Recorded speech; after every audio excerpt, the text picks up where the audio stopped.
I'm back, and guess what? Hopefully this one won't be too long. A bit of a quick one. Now, we're not working on the 79 series today. A cheer goes up from some of the crowd, and I got some people that love us doing the videos on the 79 series, and other people would much prefer that we weren't working on the 79 series all the time. So we're giving it a bit of a break, right? I needed a break from it because God, she's driving me nuts. And today, just going to do a quick run around, showing a couple of the projects that we're actually doing here. A joke that a mate has pulled on a friend and that, and I've broken the 300 series. Well, I've owned it 3 or 4 months, and I've already broken the 300 series. But it isn't that bad. Couple load of this. This is actually just the windscreen cracking. Now, I don't know why or how it happened, but it just suddenly cracked. I don't remember a stone chip or anything like that, but it just started to crack, which was quite odd.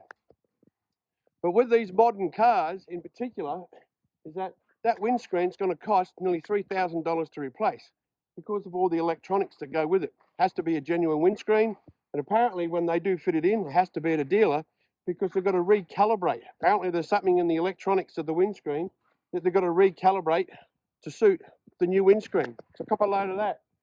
Great car. Anyway, we've got another one. We'll go through. Now, obviously, we've got 79 series galore here. Stuart's got his, or Stu Dog's got his GU here.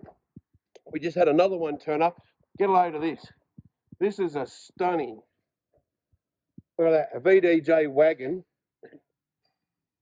And I would love to turn around and actually do a customer's ride on this. So you'd actually love to see me do a customer's ride on this. Put them in the comments below. And I wouldn't mind actually doing one with this car, because there's a lot going on in this car. Yes, it has one of our conversions in it, of course. And talking about cracked windscreens, another cracked windscreen, famous in 79 series. I don't know whether it's just because the windscreen sits up so flat that when you get a bit of a strike, it just hits them so hard because there's no slant on them and that. Obviously, got one of our conversions in this one. Always making some noise around me. We've got a couple more outside that we're doing some I actually think these two are actually finished. Okay, let's have a quick look. Yep, that's another one. We won't go through them all because I won't bore you too much with it all, but a couple more 79s done. Now, if there's any customers' ride that you'd like us to get involved with, and if you know of anybody that actually owns a wicked ride that is somewhere near us that you would like us to turn around and actually do a bit of a customer's ride on, because we want to do, we don't want to see some of the big fancy ones. We also want to go back and see some of the older models as well. So if you know someone who's got a tremendous GU, the 80 series, 60 series, anything that's absolutely mind-blowing, over the top, big engine conversions, whatever else, let me know, because I'd love to turn around and do it. Look at my hair. Bloody hell, I need a bloody haircut soon and that. Now, I'm not supposed to be here today, but one of the reasons why I'm here today is that my sales team is sick. Now, I've actually lost, yesterday, 1/3 of my entire work crew were actually off sick.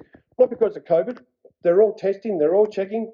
They've just got this bloody flu thing running around everywhere, which is causing us all sorts of dramas. Because of that, we've been under the pump. We haven't been able to do much else or much other filming. Didn't want to go a fortnight without actually doing a video, so we thought we'd turn around and just do a quick one for you. In the rebuild room, Daniel making a racket, as he normally does. These guys are masterpieces with their paint jobs. This is an extreme Nissan GU Patrol they've just built. There's obviously another 4L80E hiding underneath here. So we'll go through here. This is the dyno room. They've got nothing on the dyno at the moment. We've got a valve body dyno here, which is not running. Transmission dyno, normally they actually have a whole transmission in there. They run it. Big 3-phase motor in here. And they run it with the 3-phase motor, and they've got a hydrostatic drive in the back that puts pressure and load on it. And underneath here, of course, is the CompuShift or the electronics, so we can turn around and run many transmissions. Not all, but most. A couple of more quick projects I wanted to talk to you about. we're putting another mezzanine up for storage. You saw me in one of the other videos do this one. This is where we do all of our cooler kits and everything. We're doing a storage. And then there's this thing. This thing has been driving us nuts, trying to get it done with the limited amount of time and, that we have to try and get it done and trying to get everything else done and that. She's coming up well. We've still got a couple of small problems with it. We'll talk about that in another episode. But I'm just so great to see her slowly coming back together. We've got 2 engine projects. And now that is a Ford JJ1 out of an Isuzu. And we're looking at that, see if we're going to do a couple of adapters for that. So we can put it into a couple of different autos and that. We've got an LS. Now, I should tell you about the LS. The LS, we've got a couple of big projects on. And we, actually, I'll go and show you one of them. One of them right there. There's one thing I've never actually shown you for a while. I'll just quickly go back. And it is some of the adapters that we do and how we do them and all that. We've got one here that, pop a load of this. And we're doing a couple of these at the moment. But anybody ever seen a $25,000 bell housing? There she is. That's a bell housing that was specially built for a project coming up. And no, it is not a 10-speed into a 79 series. Stop asking. You're dreaming. It's not going to happen yet, Got to get some technology up so we can turn around and do it the way we need to do it. But we got that LS here because we're doing a couple of different auto conversions, and we're also doing one in a similar bell housing with the 1HD FTE, where we're doing an auto, so it turns around and it suits all of them. All right. And some of the projects we got, these are other cars we've got going, some of our new autos, these are all the brand new ones that we put into the 79 series, all brand spanking new out of the box, but they've all got our adapters on and all the side plates on and bits and pieces like that. What a customer's car, it's a 6-wheeler. Look at that, 100 series, 6-wheeler. That's in for a bit of love. That one's actually got an older 4-speed auto in it. And that one's actually got a V8 diesel. That's actually got the 6.57 in it. And when they did this one, unfortunately, they used the standard torque converter and it doesn't work. Now remember I was talking about a mate doing a practical joke for one of his friends, right? Now, we built, one of our customers rang up, he wanted us to build an auto. And when we did that, he goes, look, I want to turn around and do a practical joke on a mate. Can you paint it a certain colour? I said, what do you mean? What do you paint a certain colour? He goes, just want to know if you can paint me a box, a particular colour that'll drive him absolutely nuts. And I said, well, look, I don't really want to do that because what if he hates it? What if he just, turns around and goes, well, what are you clowns doing it and that? And I said, but you are our customer. If you put it in writing, we'll turn around and, and it already come through in writing. Within 5 minutes, he had it in writing. And he goes, do you mind what colour I choose?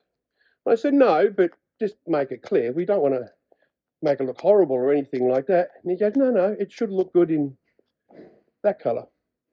Right there.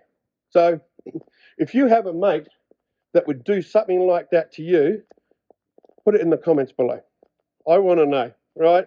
Because we do get a few weird ones, and that's a good one. That's a big auto too. That's, a near on 1,500 or 1,600 Newton metre auto, that thing and that. We're doing that. So let's go find Stu Dog. And Craig, the cameraman, maybe. So, like I said, this is only a short one. Just wanted to show you a couple of quick videos. Running around upstairs. Didn't want to miss a week. Well, fortnight. Because as you know, we put our videos out every second week. Here's his lordship. There's Craig. He's in.